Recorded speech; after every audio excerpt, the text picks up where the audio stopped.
mootummaan federaalaa goojjoo hiyyeessaa diiga.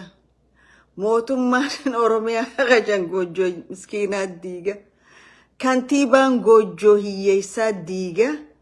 hiyyeessi rabbi malee umaan qabu jaanduru. hiyyeessa rabbumaa dirmataaf. Oromoodhaaf rabbumaa dirmata.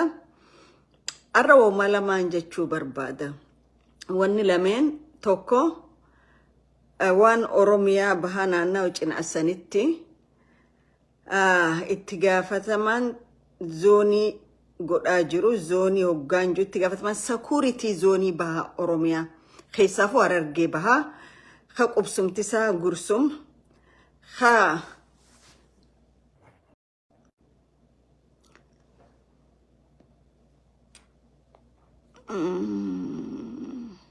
adda citeensiyaa so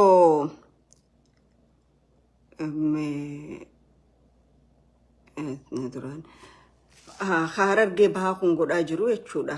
karaa Gursum namni kun nama dhalataan Ogaadeeni garuu Oromoo fakkaatee Oromoo keessa jiraatee Oromoo irratti daba inni dalagu jiru xiqqoo walii ibsina. Karaa kaanii ajjechaan artistoota Oromoodha sirna biltsiginnaa kana keessatti maaliif heddummaata? Eeguma mootummaan kun dhufe artistii afraffaati ka amma ajjeefame. Ajjechaan magaalaa Finfinneetun maaliif artistootaa fi hayyoota Oromoota irratti xiyyeeffate? Atarniin du'u Oromoodha, doktorri ajjeefamu Oromoodha, artistiin ajjeefamu Oromoodha, hayyoonni beekamoon naannawaa sanitti ajjeefaman Oromoodha. Maaliif kallattiidhaan Oromoo irratti xiyyeeffate? Kakaanii dhaadannaa adaree keessaa bahu jirtu tana adaree biyyoo keessaa bahu jirtu Oromoota irratti jechuudha. Tokko wanni kun cufti maalirraa madda? Dadhabbina keenyarraa madda. Dadhabbina keenyaa fi nuti ni jirreenne jireenya keenya akka ummataatti sagalee ol fudhannee dubbachuu dadhabuurraa madda. Kaan laguma ceenu cufa warra seenaa bakka miicannatti hin qoorfannu tanaaf hadeemu cufti nu tuffataa jechuudha akka Oromootti. Hadeebi'u karaa diigomiinsa manaatti. Arra Oromiyaa yoo laaltan guutummatti kamanni irra diigamaa jiru dhala Oromooti. Ka lafarraa buqqaa jiru dhala Oromooti. Ka ajjeefamaa jiru dhala Oromooti. Hegereen Oromoo maal tahuu danda'e jedhee Oromoon taa'ee ifii mari'achuudha qaba. Naannawa cufatti baha dhiyaa kaaba kibba. Ka badu jiru lafaanis ummataanis aadaanillee baduu deemu ummata Oromoo ta'ee mul'ata jechuudha.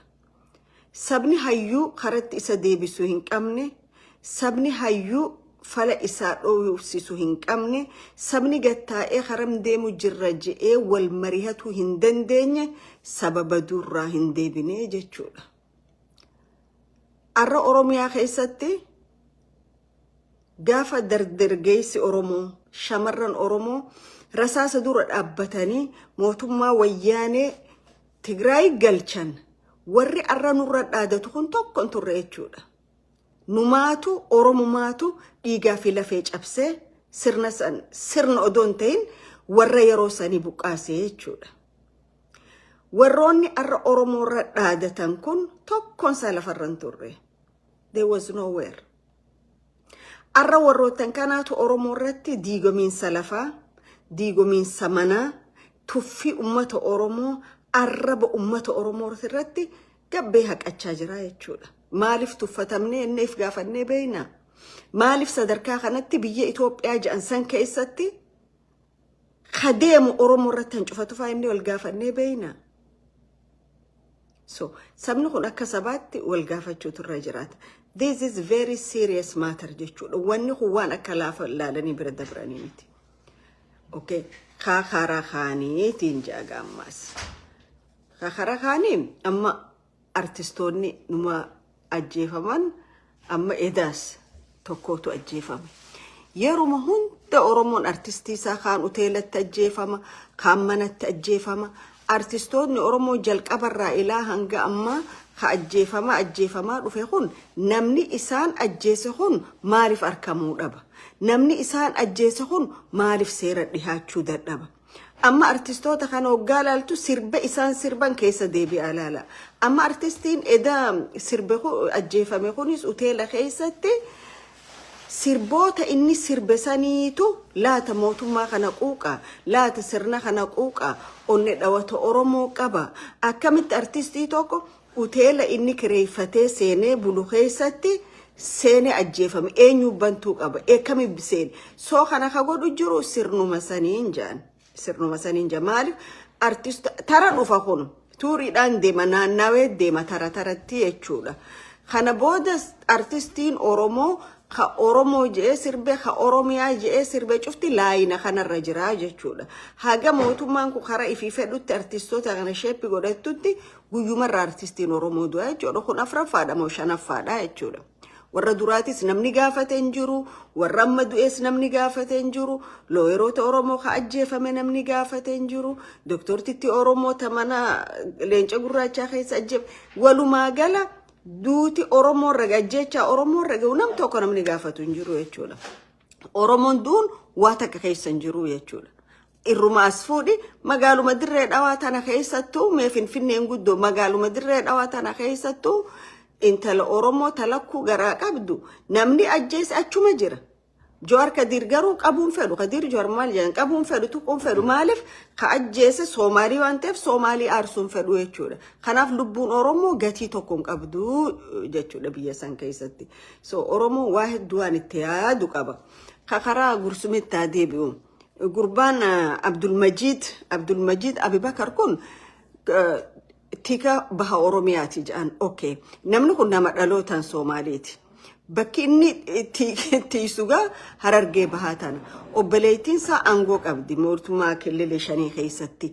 Namni kun hoggaa naannawa sanirra koontaatu iyyanni itti galfatamu cufa iyyata ummanni itti galchusan fuudhee karaa killee Soomaalii dabarsaa jechuudha. Maal godhanichi boodu weerartoonni Soomaalii kun dhufanii ummata keenya miidhanii jechuudha. Ka achi taa'ee shira kana Oromoo irratti jiru isaa fi bulchiinsa ejersa goorooti jechuudha. Warri kun mootummaa federaalaatirraayis mindaa qaban mootummaa kililii shanirraayis gubboon miliyoonaan fudhatanii jechuudha. Maaliif miliyoonaan fudhatan? Ona jaarsoo hamma Soomaaliin keenyattu kana already yeruma dhihoo keessatti waan sadii dabarsanii kannanii jiran jechuudha. Uummanni beekamu mootummaan beekamu God knows namni beeku hin jiru. Garuu kana ajaa'ibsiise gabbahanii jeroonni kun lameen bulchaan cinaasanii fi Abdulmajid kun ummanni lagaa fi tiifannee irratti horii tiifaturra wallole malee Soomaalii fi Oromoo wallolte hin jirtu je. Hangan takka deemanii Oromoo ija qabuun Oromoo wallaalaa godhuun waan nama ajaa'ibsiisu jechuudha. Ijuma keenyaan agarree jechuun liyyuu haayiliin Soomaalii humnaa ol ummata Oromoo bobbaatee hoggaafette. Ka bobbaasu jiru namicha tikaa mataasaati jechuudha. Security mataasaatiitu liyyuu haayilii Ogaadeen yeroo isaan seenaniif bakka isaan seenanii fi naannawa itti dura dhaabbannaan jiru ka akeekiif ummata ficcisiisaa jiru isaa jechuudha. Odoo dilli ummataa ka dhume kun riippoortiin jiru gabaasni jiru. Gabbeesoo lakki namni ollole hin jiru lakki namni kana godhe hin jiru hoggaaju hedduu nama qaanfachisa nama ajaa'ibsiisa. Maaliif inni tika mootummaan kun wahuma inni itti ol dabarsu fuudha malee ummata keessa gabbu'een gaafatu jechuudha. Mootummaan ummata gaafatu hin jiru. Iyyanta ummataatis ka itti ergamu karaa kililii shaniitti dabarsa malee karaa Oromiyaa waan hin godhu jechuudha yoo Oromiyaan sanuu jiraatte. So ummanni Oromoo kana jidduu rakkachaa jira. Kan beekamuun qabu sakuritiin naannawa Harargee bahaa namichi Abdulmajid Abubakar ja'amu ka Gursum taa'u kun dhalootaan nama Ogaadeeni garuu an Oromoodha je'eeti waan ilma godhateef Oromoon dur arra achi keessa taa'ee caasaa Ziyaad Barree takillilii shan jirtuuf dalagu jira jechuudha. So ummanni keenya lafa isaatii fi ummata isaatiis tiifachuutu irra jiraata. Wanni kun waan kana dubbatanii dhiisan odoo hin ta'in yeroo hunda waan takka ni qabna ni usna hanga nuti usnu kana keessatti Oromoo irratti badii hedduutu hojjetamaa deema jechuudha. Badii hedduutu hojjetamaa deema. Akkuma kaanitti yoo ilaalte Oromiyaan bahaatuun bulchaa ni qabdi bulchiinsa ni qabdi. Eenyu jala bulu jirti Oromiyaan bahaatuun? Isa jala bulu jirti moo? Adda daree jala bulu jirti moo? Moo Ogaadeen jala bulu jirti? Oromiyaan bahaatun ummanni Oromoo ka baha biiftuurra argamu kun eenyutu hoogganaa jira. Jabuuti jalatti hoogganamaa jirammoo ijoollee Ziyaad Barree takililii shanii tana jalatti hoogganamaa jiran. Kana maaliif inje yoo Oromiyaa jalatti hoogganamaa jiraatan dilli isa kileem godhu kun dilli Ogaadeen kun dilli warri lakkoofsaan 100 maal jedhan adda daree keessa galu kun ummata kanarra dhaadatan qaamni gabbahee dubbatuuf maa dhabame. Dubartoota 20tu jiraa jedhan angoo Harargee baatan. Dubartoonni 20 kun 8 uffataniitu maqarmaa hidhatanii achi keessa taa'uudhaaf faashinaaf dhaqanii guyyaa aadaa sabaa sablammootaati paarlamaan san. Akkamitti dhiiga gannaqamu jiru lafa badu jiru kanaaf guyyaa tokko dubbachuu dadhaban. Dila maallayni humnaa olii Jabuutii fi naannawa kililii shanirraa Oromiyaa bahaatana keessa facee ummata haga gosaan adda baasanii gostituun tana gostituun ja'an ka irra hojjechuu jiran akkami sakuritiin naannawa sanii irra dhaqqabuu dadhabde. Because sakuritiin warra Ogaadeeni ka baha Oromiyaa isaatu kan hojjechaa jira jechuudha. Oromiyaa baha hiree carraa biitti Soomaaliyaa taate gosaan maali macheerteen hawwiyya narraa hime kan daaroot jedhanii takka adda guuranii akka hiree ummata sanii qabaattuuf karaa itti bantanii laalaa jirtammoo warri Oromiyaa ifiinjoo kun moo Oromiyaa bahaatun Oromummaan irran jiraattuudha. Irran jirtuu saba biraatii jiraadha moo maali? Wahuma nagaluu dideen gaafachuu jiraa fiinje. Dhaadannoo kana kakara kani dhaadannoo nama karaa ijoollee xixiqqoo adda adaree tana keessaa gabbahaa jirtu insulting Oromoo arrabsuu bulchiinsi tokko namni caasaa bulchiinsaa keessa jiru biyya nuti jirru tana keessa yoo ummata tokko arrabse itti gaafatama because ummanni hin arrabfamu. Namichi adaree biyyoo keessaa angoo qabu kun sagaleensaa social media irra deemu jirtu. Oromoon Tigree ofirraa kaasuu hin dandeenye jee Oromoo tan akka malatti arrabsee jaalattaniis jibbitan nu jala bultanii isinii hun jirtanii jee.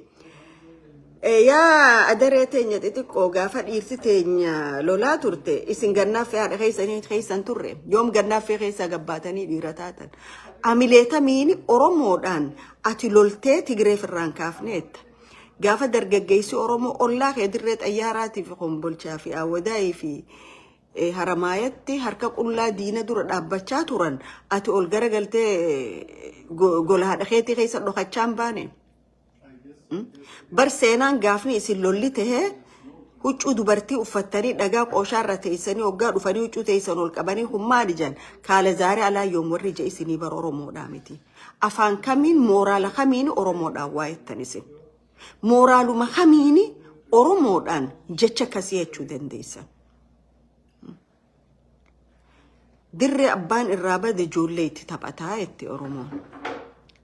Yeroon akkana isinii kanite akkana isin qooysifte tunis isin gabbuusuu teessii jechuudha. Sababni gaafa Ziyaad Barreetis basaasa turtan isin lola 77 keessattis basaasa number 1 turtan. Gaafa dargiitis basaasa dargii turtan. Gaafa wayyaaneetis basaasa wayyaanee turtan. Ammas basaasa kililii shaniiti isin. Okay. Annamaaf ummataaf kabajaan qaba. Garuu gaafa gabbu'anii ummata kiyya tuqan ummata kiyyarraa kabajaa fuudhan kabajaan isaanii qabu hin jiru jechuudha. Waan akkana yoo kabalaa takkarraa nafneetu arra hireedhaan harkadhee jee Oromoo arrabsaa jira jechuudha. Kanallee ka arrabsu jiru isaan odoon tahin warra biyya san bulchina je'uutu warra kan Oromoo irra bobbaasee Oromoon arrabsaa jira jechuudha. Kanaaf Oromoon kara deemuu fi bakka deemu laallatee hireen Oromoo egereen Oromoo maali jee silaa yaaddatee gaariidha. Garuu haalli amma jiru ajjechaan Oromoo irraa dhaabbachaa hin jirtu. Oromoon gatii kafaluu isaan oolle wanni inni deemuuf san haa turtu haa taftu galma ni geessi. Garuu akka amma jiru kanattis galma hin geessu. Sababni isaa akka ka'ame sanitti silaa deemame arra Oromoon kana cufa keessan seentu jechuudha. At least hanga tokko ni dandamatti. Gaafa onnannee haadhee dhugaan Oromoo deebi'ee yeroo gabaabdutti Oromoon galma isaanii gayaa yennu waan ta'e ganna shanan kanani beeytanii jechuudha. Kanaaf Oromoon keessaa fi alaahuu wal mari'atee furmaanni maalii jechuudha qaba jechuudha. Haala amma jiru kanatti haala amma qabsoon Oromoo deemtu kanatti Oromumaa dhuma malee wanni iftura deemuun jiru jecha. Maaliif jennaan qabsoon Oromoo kaampaanii dhuunfaa taatee jirti. Kaampaanii dhuunfaa kana warra dur kana itti himaa turre arra gabbaanii hoggaa dubbatan agarraa jechuudha. Wanni cufti gaafa qacalee dhaabbatanii hin sirreessin eega hidda gati dhatte ni jabaataa jechuudha sirraa'uun. Gaafa jalqaba wanni kun ta'uu hin qabu jedhame sirreessuun namarra ture. Gaafas waan tahaa ture cufti ni beeynaa jechuudha. Waraanni bilisummaa Oromoo ka jaalannu ammallee jaalala guddaa qabnaaf waraanni bilisummaa Oromoo ka jaalannu ka qabsoo ummata kanaatiif bee ka mirga ummata kanaatiif bee arra kaampaanii dhuunfaa ka namni tokko ala kana hogganu ta'ee jira jechuudha. Warlordii ta'ee jira jechuudha. Kanaaf ummanni Oromoo bilisummaa isaa yoo jaalate qabsoon isaa galmaan gahuu yoo jaalate haala waraanni bilisummaa Oromoo keessa jirus falatti barbaaduudha qaba. Falatti barbaadu qaba. Rakkuma as jirtuutu achiis jira jechuudha. So waraanni tokko gaafa firaan gandaan hiriyyaan irratti wal filanii hogganuu jalqaban waraana ummataa odoon ta'in maalta warlordiidha tahaa jechuudha. Waraana garee tokko tahaa jechuudha. Waraana fedhii nama tokko guutu tahaa jechuudha. Kanaaf waraanni bilisummaa Oromoo malleerra deebi'een jira. Gootummaan dhabne loluun dadhabne. Garuu hogganan qabu. Hoggana akka leencaa baroodee akka adurreen marratu qabaa jechuudha. Kana maaliif inja warra halee haalli kun akkana jira jennee fudhachuu dideetu arra gabbee miidiyaa irratti haasawaa jira jechuudha. Haala inni keessa jiru. Kanaaf dubbachuuf ni dirqamna jechuudha nu cufte. So wanni irratti haasawaa jira jechuudha. Haala inni keessa jiru. Kanaaf dubbachuuf ni dirqamna jechuudha nu cufte. So wanni biyya teenyaatiif wanni qabsoo Oromootis nama yaaddeessuudha qaba. Haalli itti keessaaf kutaan bahaa jiru Oromoo cufa laallata kun. Oromoo bahaa qofa odoo hin ta'in Oromoo cufa laallata. Haalli itti qabsoon Oromoo keessa jirtu Oromoo cufa laallata. Sabni kun yoo rakkoo tana keessaa bahuu barbaade fallisaa gattaa'ee haasa'uu qaba, mari'achuu qaba, haala deemuu irratti update wal godhuu qaba malee haalli Oromoon keessa deemuuf deemtu yeroo itti ijoolleen adda re'ee keessa dhalate bakka irraa dhufte hin beeynetu dhaabbattee akkasitti Oromoo arrabsitu Oromoo mormaa gadiin awwaalamee jira jechuudha. Kanaaf namni itti yaaduu qaba manumaan jechuu barbaadaa fayyaa ta'a ulfaadha.